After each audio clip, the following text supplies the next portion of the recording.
Good evening, welcome to the October 14th Waterboro Selectmen's meeting. Please stand for the Pledge of Allegiance.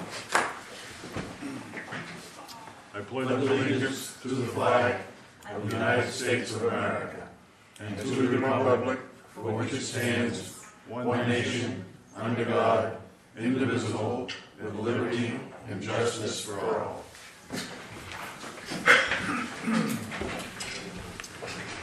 First on our agenda tonight is a public hearing to receive comment regarding a proposed amendment to the Zoning Ordinance, Article 2, Section 2.08, size reduction or increases. Okay, do we need a motion for that or just go into it? No, open. Okay. All right, Tim, how would you like to summarize this? Thank you. Tim Neal from the Waterboro Planning Board.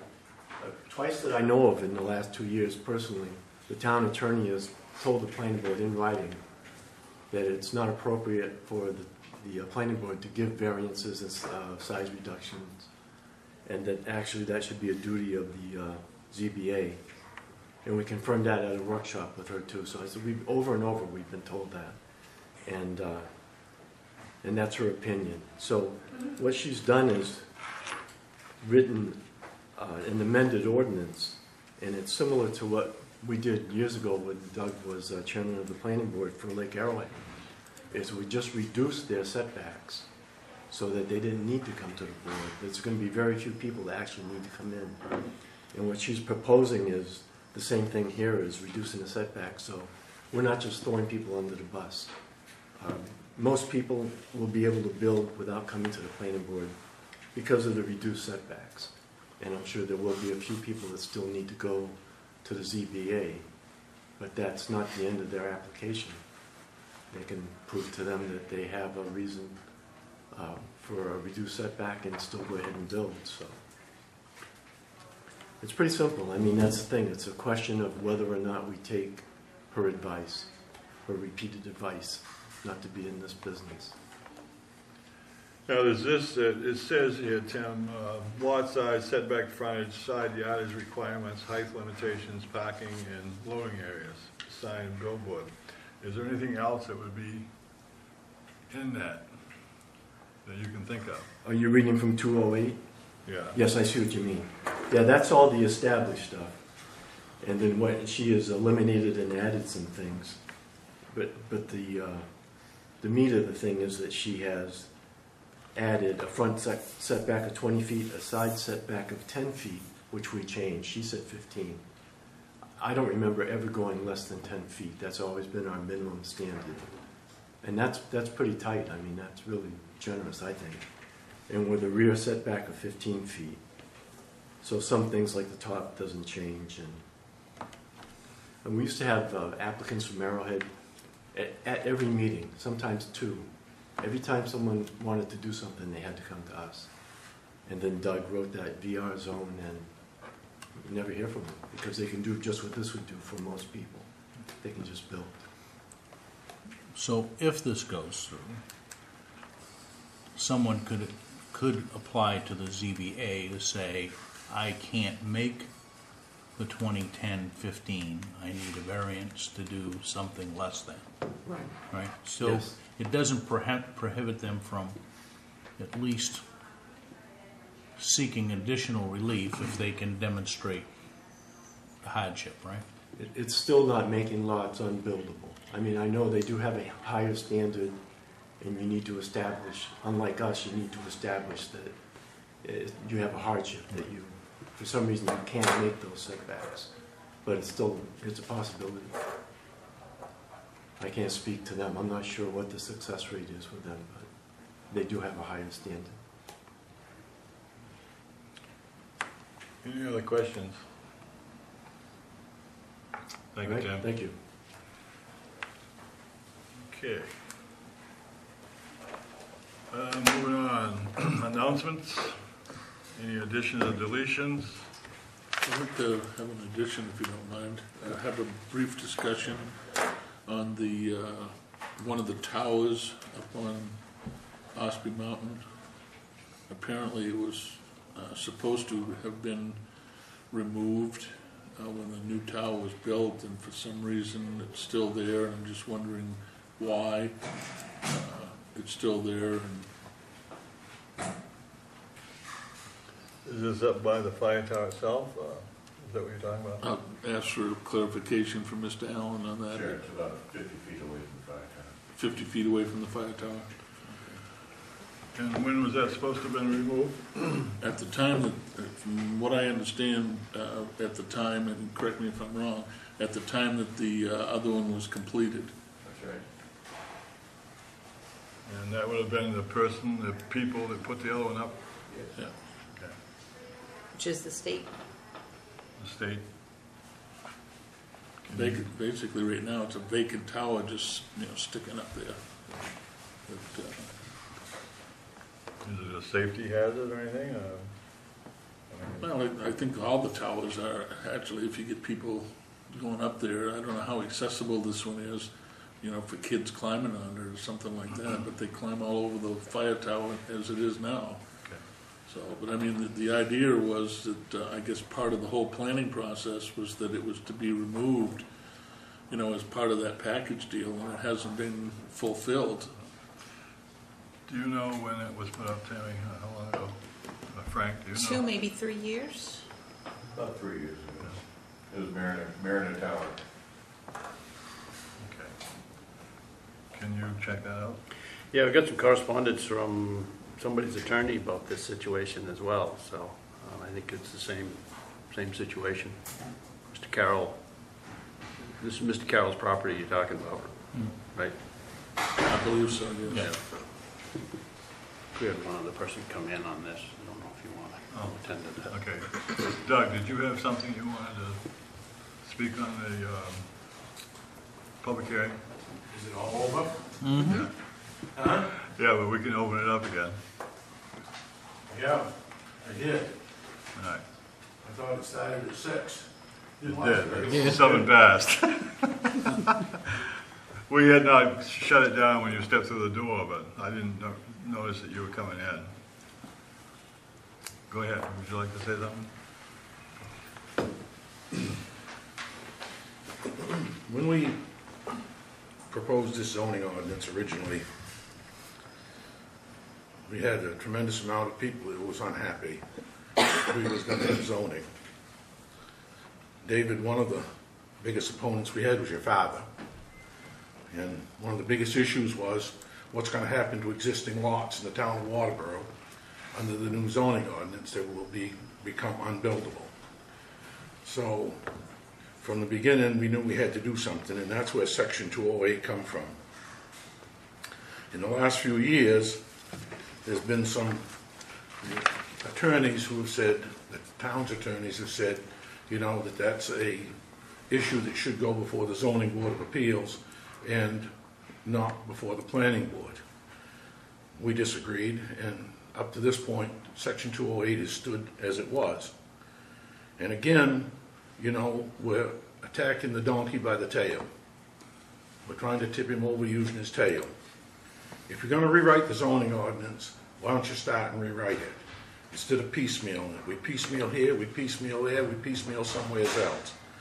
This is very important part of the zoning ordinance to keep this intact so that people who have pre-existing lots, and the only lots that this has anything to do with is lots that's in existence at the time of the enactment of the ordinance. If you require these people to go before the Zoning Board of Appeals, their land will become virtually worthless because you have the criteria to go before the Zoning Board of Appeals, and most of the criteria is impossible to meet. So many times, I would say, the biggest percentage of things that go before the Zoning Board of Appeals get denied. And I think it would be very wrong to take this away from the people of Waterboro. We promised them when we put the zoning ordinance in that this would be a part of the zoning ordinance. And now, because somebody doesn't want to defend it, which has never been taken to court, it's never been challenged, so why all of a sudden do we have to change it now? Why don't we leave it alone and rewrite the zoning ordinance? And if you want to do something, take the pre-existing lots and say they meet that they have to meet the zoning ordinance. It was in effect prior to, we originally had 7-foot setback from the line in the town of Waterboro. That was your requirement. And then we enacted a 20-foot setback. That's when they decided that they wanted a new zoning ordinance. So if you want to do something, rewrite it and say that all structures on pre-existing lots must meet the 7-foot setback from the property lines, and that's it. But to change it so that you say that these lots are going to go to the zoning board of appeals is not right. And, you know, I think this is causing a lot of discomfort to a lot of people. And I think that you should reconsider before you vote on this and try to come up with something better. Well, I thought I read in here that pre-existing lots were exempted from this. I did not read that. Well, it takes away the whole thing and says that they got to go to the zoning board of appeals. It reduces the setback, so What's that? the change to the zoning reduces the setback. It does reduce the setbacks. Right. So there's one piece of it is yes, it takes the planning board out of the variance business, if you will. But it's not a variance. It's putting a building on an undersized lot, and when you do that, it's saying that you will condition the uses. So it does limit what happens. What you've got here in no way limits what happens. You can do anything you want on a lot if you can meet these here, but it doesn't say that anybody's going to put any conditions on what happens. And that's a big issue.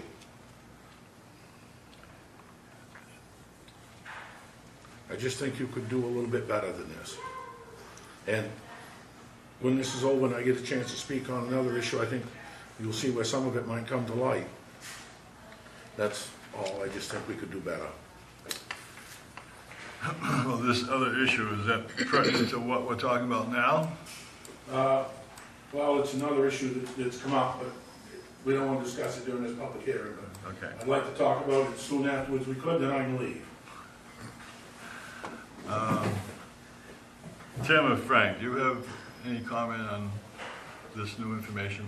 Well, I just had one question. When you say do a 7-foot setback, is that on all sides? That's what we had originally, was 7 feet, then it went to 20 feet, and then we introduced zoning ordinance. I think that the fact that nobody's gonna look at the lot and limit some of what's taking place on that particular lot by just saying they can meet these setback requirements without anybody looking at it and determining what's gonna happen on that lot.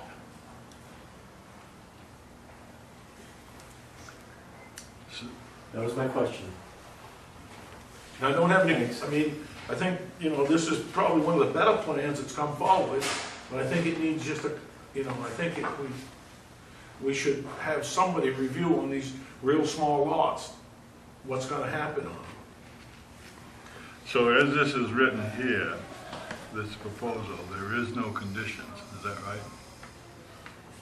In other words, a small lot, they could do just about anything. As long as they meet these standards, but we're leaving something out, and that's the code enforcement officer. Those people aren't just gonna build whatever they want. They still need to meet his standards. And the permitted uses in the zone. Yes. And as long as they meet these standards, then they'll be able to build obviously with a building permit. Now, do we have standards written out that the code enforcement officer follows, or is it just the code enforcement officer has his own? I think they have pretty strict standards. You know? I think they have state, federal, just local, and conflicting, overlapping. I think they're loaded up with. Those standards aren't at issue right now. The only thing that we're talking about, as I see it, is just setback requirements. Yes. Has nothing to do with any other standard. But even on a small lot, they're not going to be able to do whatever they want. They'll still need to meet standards for their building permit. I know, but if they meet, if there's language in there that says their setback only has to be 7 feet, I'm confused. if you, maybe Doug can clarify something. Where's that 7 feet? Is that the front setback, side setback, or rear setback? Well, that's what we had. We had 7-foot sideline setbacks. That Okay. was in our zoning ordinance years Instead and of years 10, ago. it was 7. What's that? Instead of 10, it was 7. Instead of 10, it was 7. But we had no other zoning in town. Now we have zoning, and we have one part of the zoning ordinance says you can't build two structures closer than 20 feet to one another. You understand that? That's the front setback you're talking about? That's a side setback. And Okay. well, any setback, because you have, Okay, I just understand 10, okay, 10 and 10, yeah. if you've got a structure that's under the old zoning ordinance where it's 7 feet, your neighbor's got to stay 13 feet from his property line. See, if you was on an undersized lot. Doug, would you on- come on up to the speaker microphone just so people at home can hear you?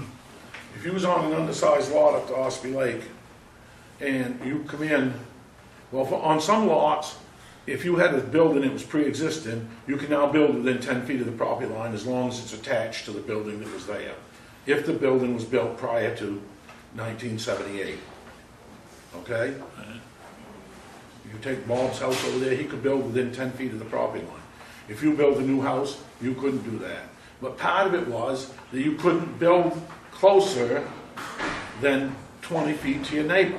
If your neighbor was only 8 feet from the property line, you had to stay 12 feet. This says that, I don't see where this covers this in here. Well, it goes back to the previous requirement that you can't build any closer than 20 feet to your neighbor. So But it whether doesn't this say was, that here. well, it doesn't have to say that in that section. You know, Didn't say it before, Doug. It just said that it, because it goes back to the other section in the zoning ordinance.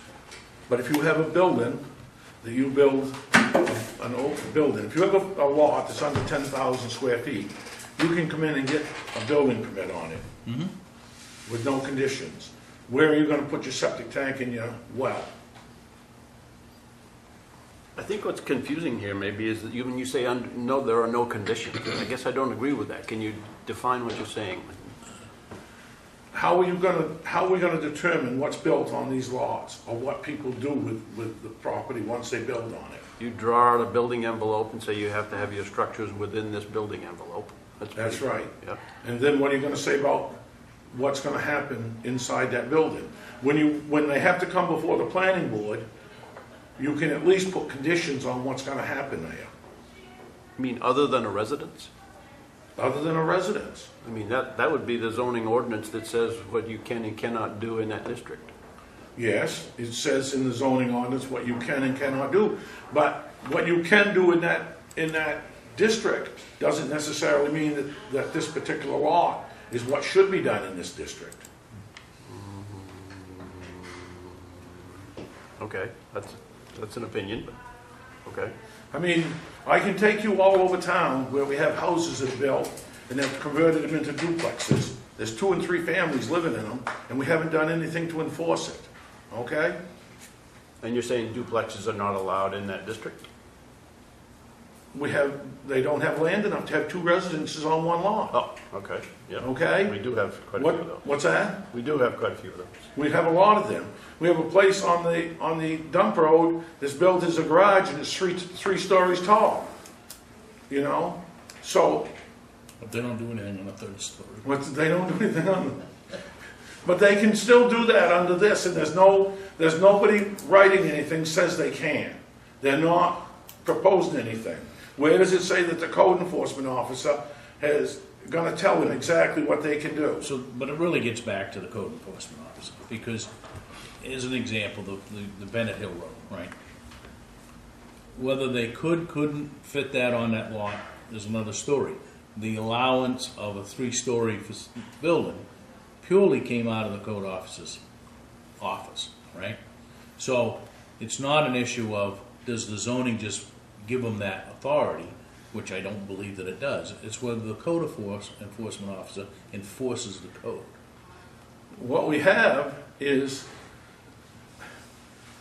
we went up on West Shore Drive, West Shore Road, whatever you want to call it. We took out a lot of gravel, lowered it down. The state was happy, everybody was happy. At least 4 people up there got building permits to build a new structure, alter their structure, build a garage. Then we changed code enforcement officers, and one of the last people up there come in to get a building permit. Oh, you can't have a building permit because you're no longer grandfathered. Every code enforcement officer we get looks at something different and reads it differently, interprets it differently.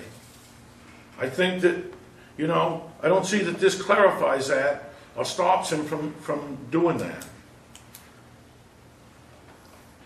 I just, you know. Is that based solely on the setbacks, or is there other variables in there that they're basing the decision that they can't do that there? They couldn't meet setbacks, and they said because the lot had been expanded, it was no longer a grandfathered lot, so therefore they couldn't meet anything. And that's wrong. The grandfathered lot still existed.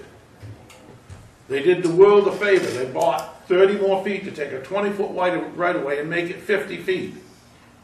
They did the world a favor. We now have a 50-foot right-of-way behind the houses, and this code enforcement officer says, oh no, that causes that lot to be now non-conforming. But it's really not an issue with what they're proposing here. It's an Well, issue this of doesn't enforcement. clarify it, Dennis. It doesn't say that if corrective property lines are done, up there, every lot was wrong. The property lines were wrong. Some of them were straightened out, some of them got a little bigger, some of them got a little smaller when they corrected the property lines. But this doesn't address that. Well, I don't know. because this addresses previously existing lots that when zoning went in, they became non-conforming lots. That's right. Right? If something happened, like you changed the face of the earth up there, and there were adjustments to the property lines, that had nothing to do with this section. Because the pre-existing lot, when zoning went through, has then been altered, right? The pre-existing lot was still there. The people bought more land, but the lot was still there. It was there in its configuration But that when it they started. when What's they that? bought the new land, or the additional land, it was added then to their lot, That's physically. correct. So the pre-existing substandard lot no longer existed, basically. The lot because it still had- existed, Right, but it why had did been- it exist for 5 people, but then it didn't exist for the 6th and the 7th? I'm not sure, and I'm not sure that this would have impacted that, but I just think that we ought to look at all of these things before we do it. And we have, you know, we're piecemeal in the zoning ordinance when, you know, we hired a town planner some years ago, have paid a lot of money, and one of the biggest jobs it was gonna do was gonna correct the flaws in the zoning ordinance, and there has been none of them done. So, you know, we've spent a tremendous amount of money. And if we're gonna spend that amount of money, we ought to get something for it, other than picking away one at a time. We ought to look at the whole zoning ordinance and correct it. And then if you come up with something like this, that's good. But doing it piecemeal, I personally object to that. Can you do something that is both sensitive to the person who owns the lot for his and not make it unbuildable, but at the same time the neighbor that it may encroach upon? Can there be something that involves the neighbor along with the person that wants to do the building? When we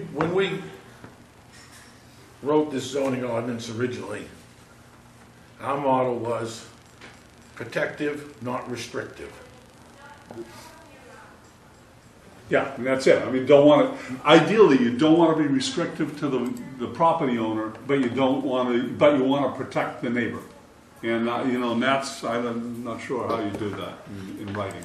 And the other thing is, you're holding a public hearing on something that's pretty interesting. It's not been not even been posted on the sign out front here. I have not talked to one person today or in the past week that even knew there was a public hearing tonight. We can't see it on the TV because this doesn't show if you don't want to get robbed and pay with their money to get it on TV. You know, us poor people can't watch that on TV just because you have to pay a fee to see this, you know, this show on TV. I don't understand it, you know? It's free on the internet, though. What's that? It's free on the internet, though. It's free on the internet. Some of us don't use that box anymore, we have to. But anyway, you know, make your own decision, but I think we could do a little better. What's your suggestion for looking at this ordinance 10 years from now and being able to make a judgment as to whether or not that was a non-conforming lot that's grandfathered under this?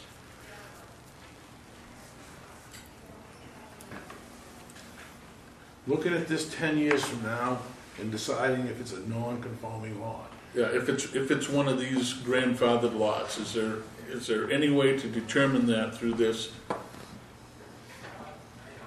I mean, if we're gonna write a document, and I agree with you, it shouldn't be piecemeal, because we should try to write a document that's gonna stand both the test of time and the test of the law. Because I don't wanna go into this, you know, into useless litigation where we're gonna spend taxpayer dollars to try to defend something that we've been told by the town attorney is illegal to begin with. But at the same time, I don't want to place these people that have these particular lots in jeopardy, because I don't think that we're doing a service to them as well. So there's got to be some measure of language that is going to satisfy both entities, the property owner and the town. If you look at the lots that are grandfathered, and you have a very small parcel of land, and your neighbor comes up to you and says, I don't need this land, I'll sell you 30 more feet, so you got your place to park your car off the road or a place to put your camper, and you say, no, I can't buy that, because if I do, then I don't become a non-conforming lot anymore, and I can't get a building permit to work on my house. I can't build my garage. They'll allow me to build my garage on a postage stamp lot, but if I increase it so I got 2 postage stamps lot, then I can't build on it. Does that make any sense? Does it make any sense at all? You go around the lake and you can get 30% on your house. If you've got a lot that's 100 by 60, you can get 30% if your house doesn't exceed 20% of the land. You can build it to cover 20% of that land or increase it up to 30%. But if you own 50 acres and your house is within 100 feet of the lake, you can still only get 30% if you've got the same size camp or same size house. Does that make any sense? No. Willie Lord tried and tried to get that law changed when he was up there, that there was a ratio for the acreage you owned to the size of the house you built, even if the existing place was closer to the water. This does not make any provisions for the people who have altered their lot, if that's the terminology you want to use. They have altered their lot by either having it correctly surveyed, in this piece of land I'm talking about on West Shore Road, a lot of those buildings didn't even settle on the people's properties because the property lines went like this to the lake, and they thought they went like this. And when they had it corrected, they either had to chop off part of their houses or correct the property lines. The lot still existed. It was still a lot, but they corrected it. So it doesn't exist anymore. So now, well, when Patty was here, she said, yes, it does exist. When Mark took over, Mark said, it don't exist. So This doesn't correct that. That's a debate, and I'm not sure that it would have corrected it even if this doesn't change, because they're still going to do ultimately the same thing. But if we're going to correct it, why don't we correct it so that those lots are covered? So that those people are protected. And it doesn't. It doesn't do anything to these... I think it gives them more leeway to do what they need to do now than what... Not if they've altered the lot. Well, I would agree, but I'm not sure that if they alter the lot that we have an obligation to protect them anymore. Even if they altered it for the betterment of the community? Or the betterment of them, right? I mean, then we get into a discussion of they altered the lot, was that the betterment to satisfy them, or was that to satisfy the community? We look I at, think the answer to that could be yes on both counts, but I don't think that it's our job to say, well, yeah, they altered the lot, it's a betterment to the community, so we're gonna let them do something that, what are we gonna do on these roads, all these roads that we have? Let's take Logan Circle. It's a undefined road, supposedly 20 feet wide. What would happen if they wanted to widen that out to 50 feet? Everybody in there would lose the opportunity to ever do anything to their property because they no longer have a grandfathered lot. you're probably right. So we make it more accessible, we make it better for emergency vehicles, we do things to better it, but all the people in there get penalized for But it. they're not gonna go into that and agree to that with their eyes shut. I would hope they go into that kind of an agreement with their eyes wide open so that they know the ramifications of altering those lots. When we corrected Roberts Ridge Road, where it comes on to Townhouse, we moved the property line and made a 90-degree angle there, so that, for safety reasons. At the time, the town of Waterboro thought that it was a good idea, so they signed an everlasting agreement with the Sweat family that they did not lose their grandfathered status on their property. Okay?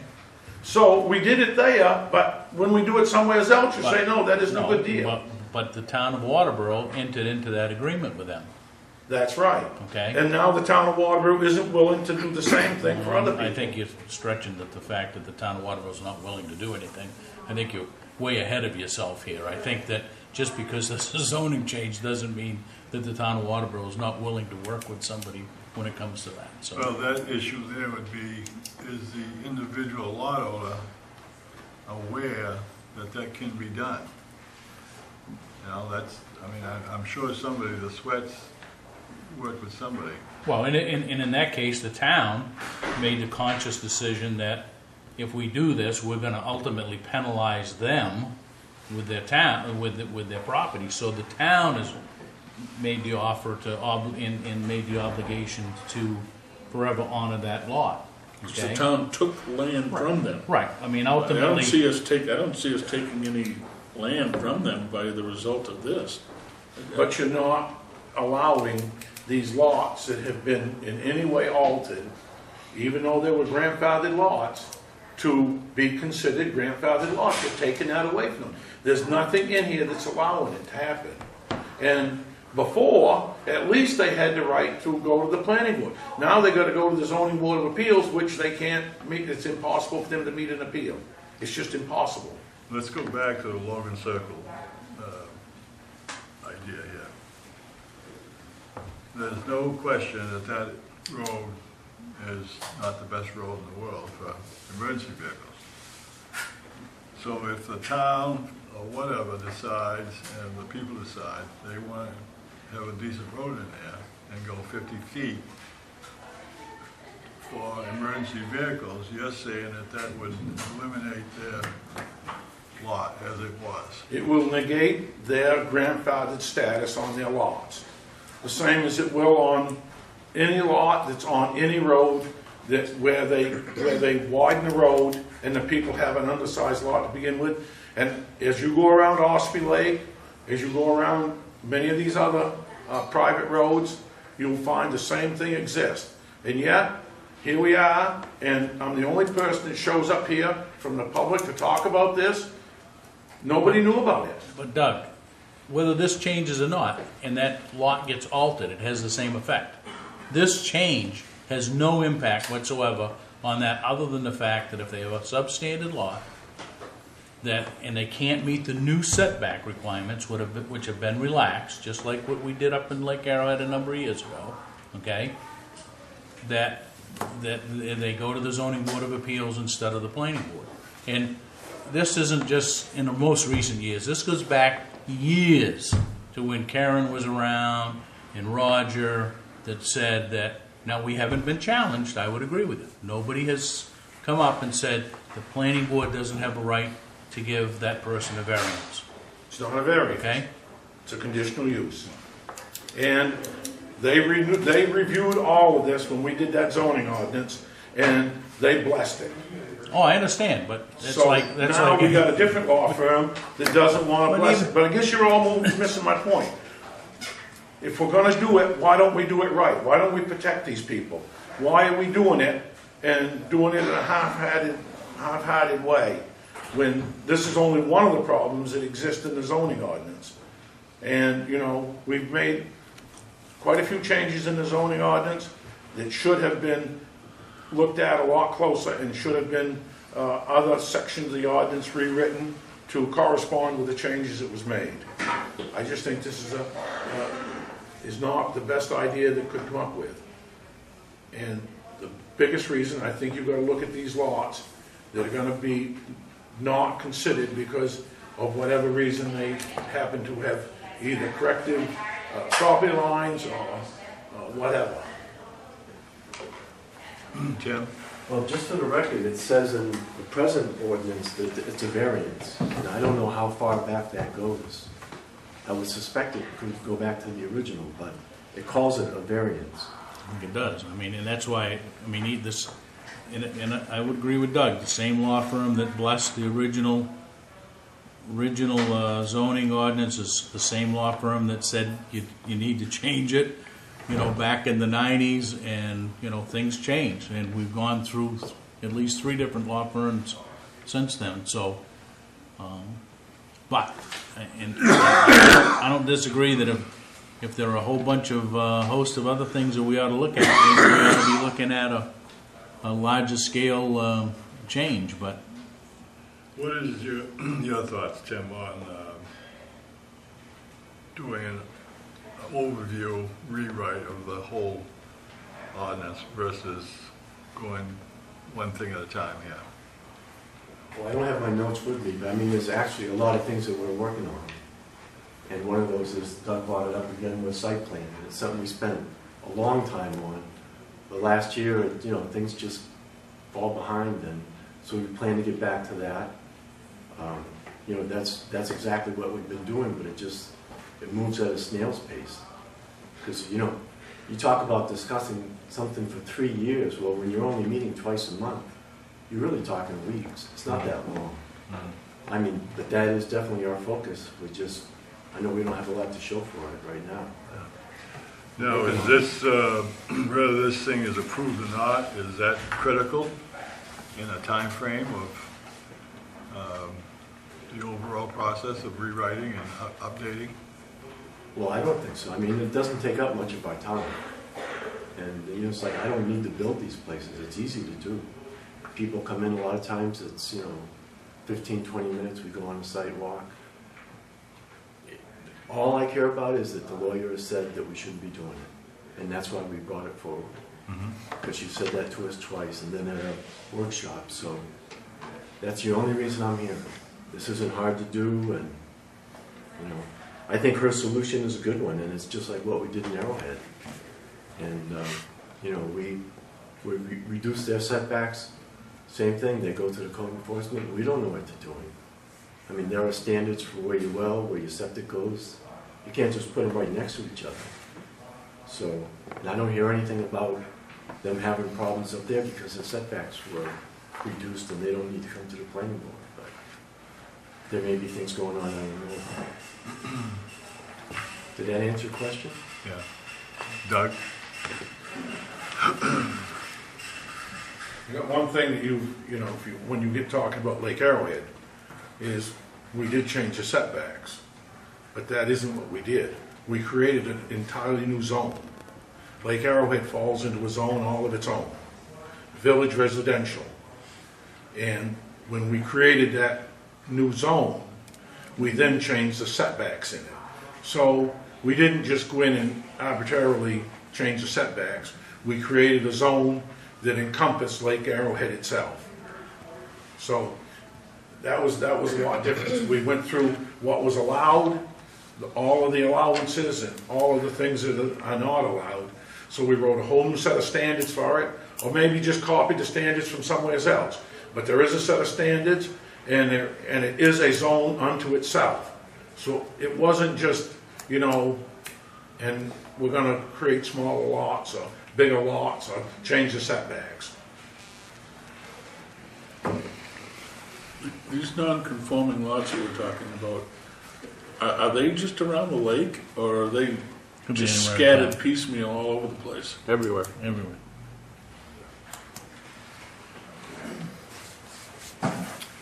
Okay, anything else on this? All right. This will be discussed and voted on at a later time tonight. Hearing of delegations or appointments, You want me to speak on the hearing and delegation? love to. Do you want to get out of here? I do. Last Saturday night, I happened to be up on Route 5, and I see that there was quite a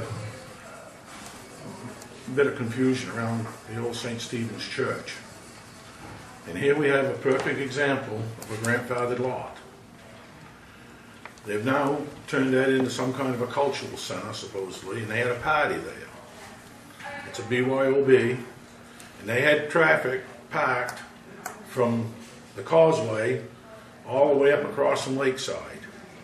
They have no parking, they have no property, and nobody's limiting what they can do. We have a serious, serious problem that's going to take place with this if we allow that to go forward as some kind of a social club with people parking wherever they want to and parking on other people's property. They were parking on private property, they were parking beside the road, there was nobody out there directing traffic. And if this is in the busier time of the year, we could have had a serious situation there because they had that southwesterly side of Route 5 pretty well taken up. And I think that this is something that we, as a town have got to look into, and whether we want to add that side of the road to our no parking zone, or let something is going to have to be done, because if they're going to run social events in that old church, they have a parking lot there that I would guess would hold 15 cars, and when they have, I'm guessing, 50 to 60 cars lining up beside Route 5, I think that we have an issue there. It's a safety issue. It's going to create a problem for fire apparatus, emergency vehicles of all kinds to get up and down Route 5 at a very narrow point in the road. And I don't know if any of you have... That should be a no parking area. I mean, I'm just surprised it's not, I don't know if any of the rest of you went by there on Saturday night and saw this party or not, but... Not Saturday night, but I know, and even when it was the church, whenever they had, different rummage events or whatnot at the church, they've always parked along Route 5. That's always, I've never seen it go up as far as Lakeside, but I know when you come off the causeway, there's quite typically a car parked there. Yes, the church had some events. They were rare. But now we got a business that's going to run a business, or we got a group that's going to run a business, or a person that's going to run a business out of there. And I think that that's going to be it's going to be an issue wherever they're going to park the cars. And I just think that somebody has got to take a look at this and take some action on what's going to take place there. Now, is that, since it's a state road, is that our responsibility for no parking, Doug, or would it be the state? David, that's a good question. I don't know if we limit parking in other areas of town that's on state roads. We do on the West Road, on the South Waterboro Road, we do on the Townhouse Road right out here. We maintain the no parking signs on both sides of the road down here. As some of you are aware, we had a difficult time here at the intersection, and we had to enforce the no parking ordinance there. So we do it in other parts of town. Okay. So, but at some point, who's going to tell these people what can happen there? Well, There's gonna be other a- businesses that come into town Isn't there a requirement based on, I guess, the number of potential customers they're going to have, that they are required to have X number of parking spaces available? There is. So But this- why wouldn't those conditions be the same for this business? That the town require them to have X number of parking spaces in order to do? Gary, I haven't met the folks that bought the church. I do know that Mike Frazier, fire inspector, as well as code officer Mark Mitchell, met with these folks over there at the church. And the one and only time that they met with them, the owners were tasked with coming back to both the code officer and the fire inspector with a plan for what they were going to do inside the building, which has some significant structural and egress codes to comply with, as well as what they were going to do in terms of the use for the building. And according to both those gentlemen, the owners have not come back to town hall yet for anything. When I heard about this invitation that one of the staff got here at the EDC meeting, I was surprised because I didn't know they were ready to have any events. So I'm certainly willing to give these folks a call in the absence of a code officer, and if need be, find out more information, because this kind of blindsided us in terms of them opening up. I mean, this building is not in the village zone. That lot never got zoned village. It's A&R zone. I happened to go down there and help the church out 2 or 3 times. And, you know, I just don't know what's going to happen to all the sewage that's going to come out of that place. If you're having parties there and you're serving drinks and stuff, what's going to happen? They don't own, I don't believe, any place that's much over 100 feet from the water. So you're going to have, you know, pollutants right there. And, you know, we have more to think about than just the parking. What's going to happen, you know, with the storage, what's going to happen to the sanitary conditions overall in there. And the building itself has some structural deficiencies.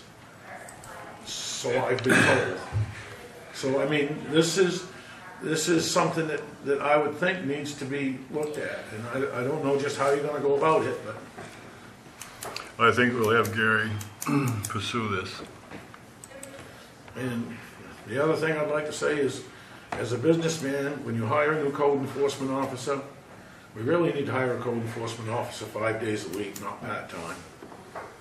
You know, this is not working out. When we have to wait 4 to 5 days for an inspection on something, that's too long. Thank you. Thank you. See you later. Okay. I'd say tune in, but I guess you don't want to pay the fees. What's that? I'd say tune in at home, but I guess you don't want to pay the fees. No, I can't pay that fee. I'm not gonna pay them crooks that money. Buy a paper. Okay. We have correspondence, Representative Libby's newsletters, Senator Tuttle's newsletter, the Treasury report, Southern Maine Planning Development Commission newsletter, and the Motor Vehicle Agent September 2014 report, all available if needed to look at. Reports and staff initiatives. Selectmen's report. Tammy? October is Domestic Violence Awareness Month, and as I do every October, I'll be wearing purple to the meetings. Purple signifies support for domestic violence. This year, in the past calendar year, Caring Unlimited, which is the local domestic violence advocacy group, provided 632 hours of support services to Waterboro residents, as well as 195 shelter nights. So, you know, if you hear that it's not a problem in our community, it absolutely is. Every day in this country, 3 women and 1 man are killed at the hands of somebody that they have an intimate relationship with. So this is a problem nationwide, it's a problem statewide, and it's a problem in our community as well. So it's a great month to raise awareness. There's going to be some activities going on. The Sheriff's Department's going to be hosting a few activities. So just, it's an opportunity to raise some awareness. If you know somebody who's in a relationship that is violent, you know, the best thing that you can do is encourage them, support them, and help them get some help. And what was the agency that did all this? Caring Unlimited, it's the York County Domestic Violence Advocacy Group. It's a free service that provides, they provide legal assistance, they provide support groups, they provide shelter, they can help with resources, and they provide support to men and women. So they help people that are in same-sex relationships, that are married, that are, you know, cohabitating. So it's a resource that's available for all victims of violence. Do we have a list, David, on a website for different agencies like that? We do. We can add some too if you have some other. Okay, is this one on there? Would you check, please? We do contribute to Caring Unlimited, Yeah. $1,000 this year. Mr. Chairman? Yes. Just a comment to follow up on Tammy's. It doesn't necessarily have to be physical violence. You know, there's psychological as well that can be just as damaging. That's, you know, demeaning. So if you know of anybody that's in that particular type of situation where they've been either isolated from their family and friends, is a symptom of a form of domestic violence. Those types of things need to be brought to the forefront as well. Good point. Anything else, Tammy? That's it. No. Dennis? Just you probably saw in the this week's reporter some talk about business opportunities of people coming to Waterboro. The Economic Development Committee is hosting a business summit. I think that's what we're calling it. On November 21st, it'll be a 4 or 5 hour deal. I think it's a Friday morning. It will be facilitated by an organization that will be coming in to do that work. So just keep your antenna up for anybody that might be a small business that would like to attend, and certainly anyone that's involved in town government is will be invited. But more information to come. But if you want to mark that as a potential day, it's the 21st of November. And this is for all business, whether it's a one-man band or whatever, in town, okay? And encouraging everybody to go to this. Is it like a roundtable discussion, or? Ultimately, it will be a facilitated discussion that we're going to use the Grange Hall. Set up the floor, whatever suits the facilitators. But they'll have a specific set of questions and an agenda that we'll go through, and hopefully end up with a product that comes out of that, of something that can then go and work. The EDC will have a work plan. That work plan ultimately will become a chapter for the 2020 Comprehensive Plan Committee. So hopefully we get something out of here that's usable. Is there a primary contact person? Is it going to be the town planner or? Town planner and Leo, Burnett, who's the chair of the EDC. Yeah. More information is going to be coming out on this, and invitations to all business will be sent out. Okay, John? Fire Prevention Week. You have, I think this Thursday, I believe, there's going to be a demonstration at the high school of an automobile, the scene of an automobile accident, excavation equipment used. So that will have, where it will have the greatest impact with the young drivers, and hopefully be shock them into a little safety, extra safety concerns. Also at the Waterboro Elementary School with the young children, the kindergartners, first, second grade, there'll be an assembly, fire prevention, and what to do in case there's a fire in the home. And then with the older youngsters, I believe next week there'll be a smokehouse they'll be going to the smokehouse at the fire department.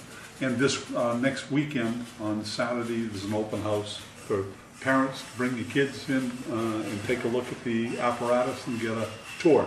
This is on the 25th, I believe. Yeah, 25th, yes, you're right. Yeah. It's not this one. Gordon? I don't know if this has any, it shouldn't have any tie-in with Fire Prevention Week or Domestic Violence Month, but there seems to be a lot going on this month because, and for most of you, should be aware that it's also Breast Cancer Awareness Month. So you should be, making sure that you have the appropriate exam.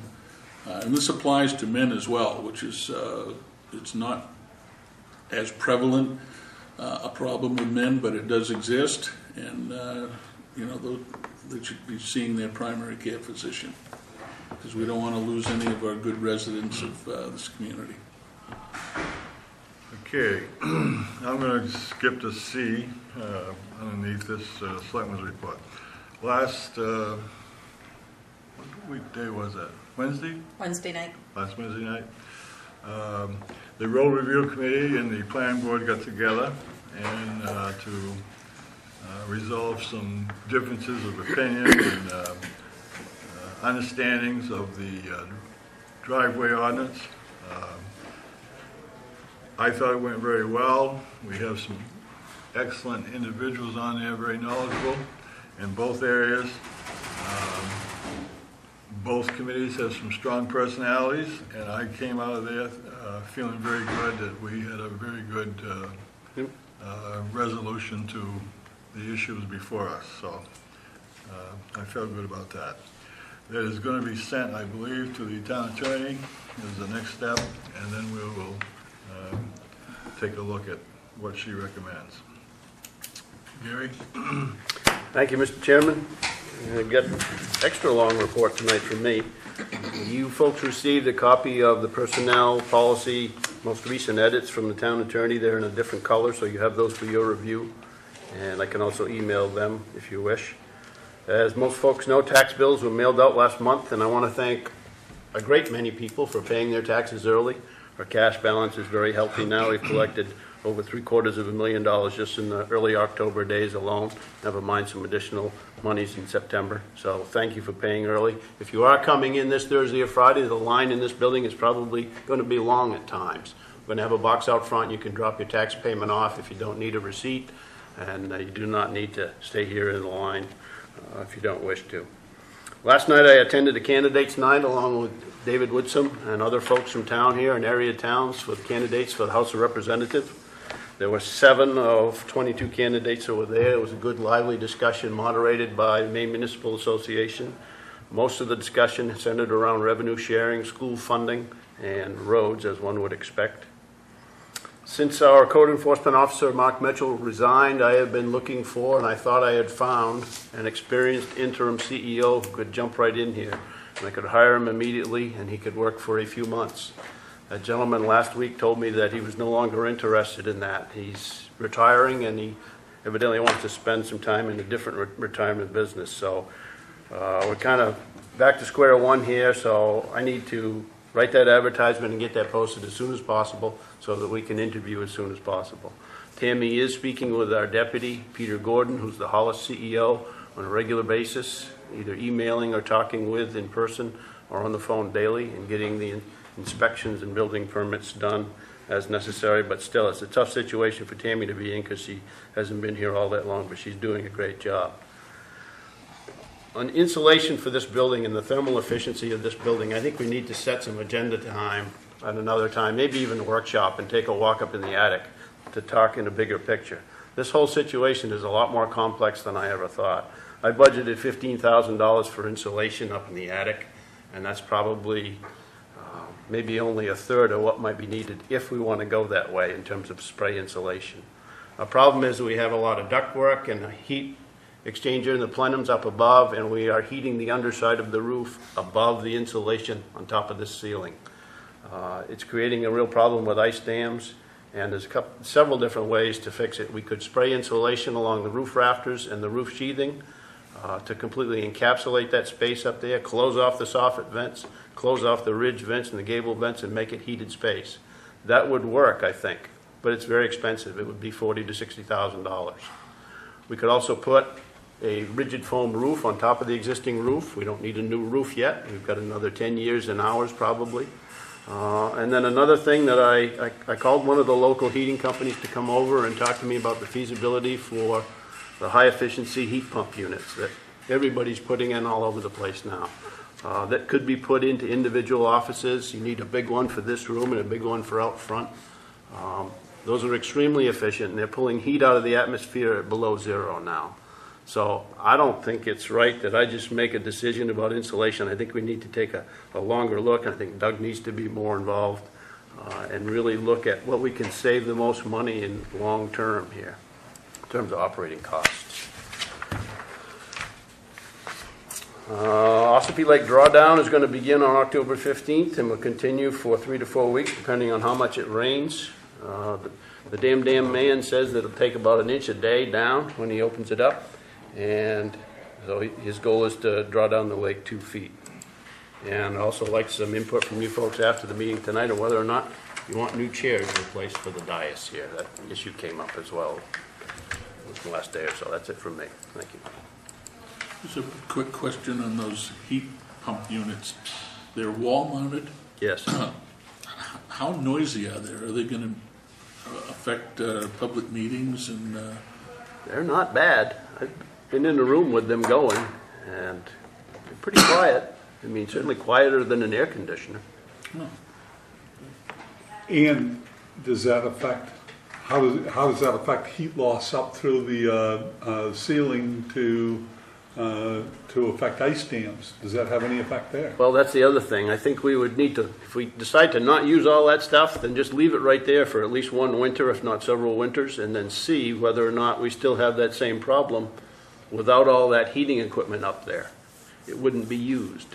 And if all the heating came from units down here, you could then put another foot of bad insulation above what's up here now. That would be much, much cheaper than spray insulation. Wouldn't do as good a job, but I think most of the problem is all the heat escaping up above this, rather than what's just going through the ceiling. That's kind of what these guys have been suggesting. All right, new business. Discuss vote to approve proposed amendments to zoning ordinance Article 2, Section 2.08, size reduction increases. Any more discussion? Comments, thoughts? do we lose anything if we table this and have another public hearing that we make sure is far better posted than this one apparently was, so that we can at least try to make an effort to get some of those affected people in here to speak one way or the other? I just don't want to jump into something that seems to be as contentious as this probably could be for us in the future. Well, another issue I have is that the issues raised, I'd like to, personally, I'd like to look into what has been stated here tonight and see if this is the direction we want to go. That's my own personal feeling, but. I mean, whether it gets delayed or not, I mean, ultimately, I think some of the issues that Doug brings up, it becomes really irrelevant whether this gets changed or not. It's the same issue, okay? We haven't been challenged legally over the planning board issuing variances, and that's exactly what it does say in the thing. So, I mean, this probably would have gone and had to have been changed some time ago. I don't have a problem with changing it now. I think if, let's talk about public hearings for a minute. You had a public hearing? No one showed up? We posted it like we posted every public hearing. So whether you want to put bells and whistles on it, if it's no more significant or any less significant than any other public hearing that we hold. So I'm not sure that needs to change. So I'm amenable to delay it if you want to look at some other things, but I think I'm ready to vote now, I guess. Gary? If you decide to table, I'll offer to sit with Doug and boil those concerns down on paper, maybe Tim and planning board as well, and then vet those with Natalie and report back to you folks. Can I just say one thing? Yes, Tim? You know, a lot of the issue seems to be the lawyers. I mean, you can get a different opinion every time you ask a Yeah. question. Someone mentioned MMA, why not just ask them for an opinion as a tiebreaker and say, you know, what's your take on this, and maybe even have a model ordinance. And in the meantime, maybe hold another public hearing and Which get a would be- second opinion. If I can just, there has been no difference with the lawyers. Okay. This has been going on for years, where our law firm, whether it was Smith and Elliott at the time, or whether it was Karen Lovell when she worked for Vanny Otis and whatever that firm was, or now with the current law firm, all of them are saying the same thing. So it's been Okay. consistent all Now, along. even though they're saying that, we have never been challenged. But I think the message from the legal community has been pretty consistent. So, but, you know, maybe there is some, Couldn't compare with the last town that hasn't changed. no, and that doesn't surprise me if that's what Natalie's saying, right? But, Tim, would you be amenable to sitting down with Gary and Doug and? Sure, anytime. Okay. So it's, All right. All right. Yeah, I think the MMA consult would be most important. You can have these public hearings, you know, you have to go and knock on people's doors and give them a summons to get them to a hearing, you know? Yeah, I know, that's, Gary? Well, I don't think we necessarily need to do that. I will if that's what you want, but we're so very close right now. I don't think you're going to spend a lot of Natalie time and dollars ironing out some semantics here on this issue, because I don't think there's that much to change to get to the root of Doug's problem.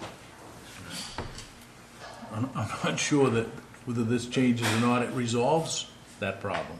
But the legal concern that I think Doug has is that somebody alters a lot, either by adding something to it or changing lot lines, is it no longer grandfathered? And I think that's a legal. If we enter that, that's the biggest objection. Right, and I think that is, whether this changes or not, you still have that open question. Well, I do think that issue, that particular issue right here, needs to be addressed. I mean, especially in the example he gave of Logan Circle. But the example he gave, David, is a private road. Exactly. I know it is. And if the, okay, and if but the what if private homeowners want to say, hey, we really need a 50-foot right-of-way instead of a 20-foot or a 25-foot, then they have to understand the repercussions of that. The town may very well enter into a conversation to say, do you realize, okay, if you do this, that has an impact? But I'm not sure by extending a right-of-way onto their property, it changes their lot line. It doesn't. So in that case, the lot stays the same. It just has a right-of-way in it. Depends on the definition of whether or not the edge of that right-of-way is the front lot line, Right. where the setback's down. It changes the setback. But it's a private road. The road, the other example of Roberts Ridge Road, town road. And we impacted the landowner. I guess for myself, and I would like to see some clarification, and so that people know exactly what I mean, we should have a definition involved or written down that would explain exactly what this is. In other words, one code officer does this, another code officer does that. I don't like that. That's a nice goal. I know, but it's something to. Yeah, I'm not sure that the change in the zoning or not changing the zoning changes whether or not. I the don't know code either, officer but I'd reacts like to it look at different. That's the same argument with the lawyers, because Right. I would assume that when this ordinance was written, that we had it vetted by That's right. some law firm, which blessed it, and now there's another one who's saying no. But even that same law firm, Gordon, in later years, said that you really don't have a right to do what you're doing, okay? Yeah. But again, that being said, in 30, how many years, it's never been 37. challenged. Yeah, you get, I know, they had a group of judges down in New Jersey that sat in a room to come up with a definition of probable cause, and none of them could come up with a definition. So, I mean, I understand the, But even though we've never been challenged, we don't know if there are other communities that have been. Is there case law out there that our town attorney is aware of that's making her say, and other attorneys' firms, say that you're not in compliance and you need to change this? We don't know that. I think that MMA would know that, so that may be the, I think the answer to that would be a slam dunk yes from any law Well, firm, she gave us an example. I didn't- statutorily based. Because it's from 98, I thought it was a little bit dated. I don't think you have any problem finding that. State law is pretty clear. Zoning boards of appeals have the authority and responsibility for variances, not planning boards. So, All right. I'll entertain a motion to do something with this. Based on what was discussed, would you like to delay this and have Gary consult with MEA and Tim and Doug, or do you want to make a vote right here? I guess I would move that we at least table it for a meeting. I don't see the need to bring it back to a public hearing, right? I think all we want is some information that Gary might be able to glean out of Natalie in a meeting with Doug and any other concerned party and the planning board. So whether we bring it back on the 28th or on the whatever we do in November, you know, I mean, it's not like it's, oh my God, we got to do this now, but I don't think that we should have a Put it off, requirement yeah. to go back and have another public hearing. Public hearing has been had, we've got feedback. 28th Unless is it fine. changes. Right. Okay, so your motion is? To, I guess, table for at least one meeting cycle for 2 weeks so that town administrator can work with and resolve some of the issues brought up tonight. Not resolve it, but at least clarify, I guess is the word. Not Okay. sure you can get resolved. Second. Okay, been moved and seconded to table this for one meeting cycle to clarify the issues involved here. Yes. I only raised the issue of a public hearing because I could care less one way or the other, really. And I can see the advantages to maybe having it and then also the futility of trying to do that. But I just don't want to have to readdress this issue 2 months from now, like this dock ordinance thing when I went to that meeting and we had all these people that were just up in arms, you know, because they didn't know and all this. And it seems that that issue was at least raised in this particular case that, you know, some people didn't know. That's the only reason that I even brought up the idea of having a public hearing, you know, but, you know, just going that extra step. But, you know, maybe that, and I agree that maybe that extra step isn't necessary if we do our due diligence with sitting down with the planning board chair and the public works director and the town administrator to iron out the concerns that were raised. This was posted in the paper and everything or not? Yeah, we won't be posting, you know, any future public hearings any differently. And even if we had an electronic signboard out here, we can't put an entire agenda out there on it. It's unsafe for the traveling public, so. I mean, anybody that subscribes to the email list gets a notice of our Automatically. upcoming agenda. Yeah. It's posted at all of the post offices. It's posted in the newspaper. It's on the website. You know, Doug's the first one that'll come in here and tell us, you know, you've got to listen to the silent majority. And, you know, so maybe the silent majority was they weren't interested. You know, there's so much apathy about what is happening within town government. And until it affects somebody personally, they really aren't paying attention to what's happening. And it's not because we're not posting public hearings and that people didn't have ample notice. It's because really, realistically, most people just aren't following what's happening in their community. See, I think the only reason you have a public hearing is if you substantially change what the planning board has come. You've had a public hearing on it, we've had a public hearing here tonight, and if Gary's research comes up with a recommended change, then you're into another public hearing. Yeah. Otherwise, if it's the same, we've done that. Been there. Tim? Just one thing I'm thinking of, maybe I could talk to Tammy about, but like our notice in the paper, it was pretty dry. It's kind of, unless you're an insider, you're not going to. Like they all are. Exactly. Maybe what we should do is just expand it a little bit and explain in layman's terms that this is going to affect people with lots of record, pique their interest, people that are interested. And, maybe just add a paragraph. and Grandfather summarize lots or what it is. non-conforming lots. Yeah, this is going to have an effect on You just have to be careful with how you post stuff.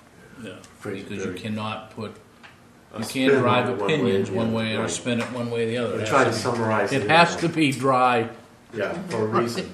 Okay, well, we'll look into that. Thanks. That's a good idea. Thank you, Tim. I like that idea. All right, it's been moved and seconded to postpone this for one cycle. Those in favor? Okay, 5-0. All right, discuss vote to approve renewal pawnbroker's license from Waterboro Pawn and Gold. I will move that we accept the pawnbroker's request for a license. Is there a second? I'll second that. Okay, moved and seconded to approve the pawnbroker's license for Waterboro Pawn and Gold. Any discussion? I believe this has all been gone over and has an approval, right? Okay. Those in favor? 5-0. All right, discuss vote Selectmen's November meeting schedule. This is due to the holiday on the 11th, which is, I think, our scheduled meeting. Veterans Day, Armistice Day. What is the wish of the board? Well, the 4th is the the 4th is election day, so that's up. The 11th is holiday.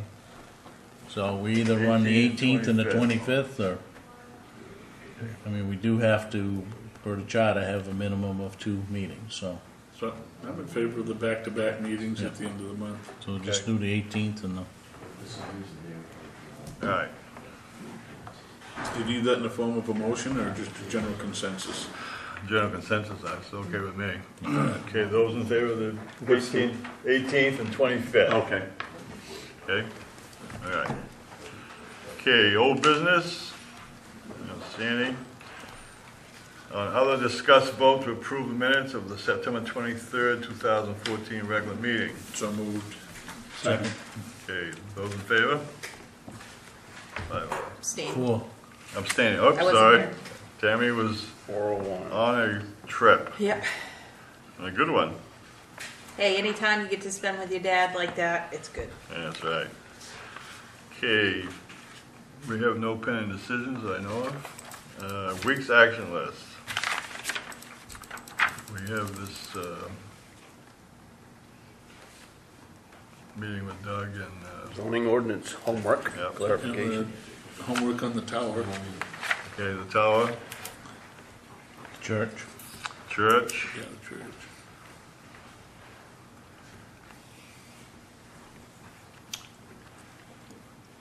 Well, that's certainly a cool week. uh,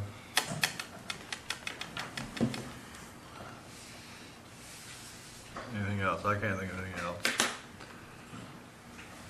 You got anything coming up? No, I don't. I don't see Christina. Christina, you got anything you can think of? Okay.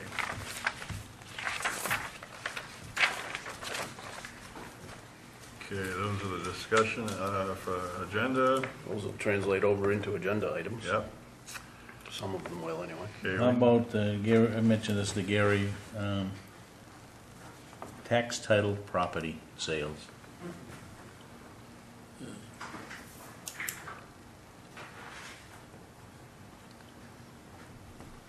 Okay. think we've postponed long enough. Yeah, I agree. Jump into the black hole of that project. Mr. Chairman, Yes. we do have Chris Elkington coming to That's the right. next meeting. Yeah. And you have an executive session for a new committee applicant. Okay. What do we have for Finance Committee right now? We have 2 out of 5. So we happily accept applications for 3 more members of the Budget Committee. Work will start initially next month. Has there been any interest by those 2 departing members from last? They have both declined. It's unfortunate. Yes. Okay, we need to sign the minutes. Is there anything I can think of? Mr. Chairman, you also need to sign the bond Bond broker brokers. license. I forgot to list that on the agenda. Okay.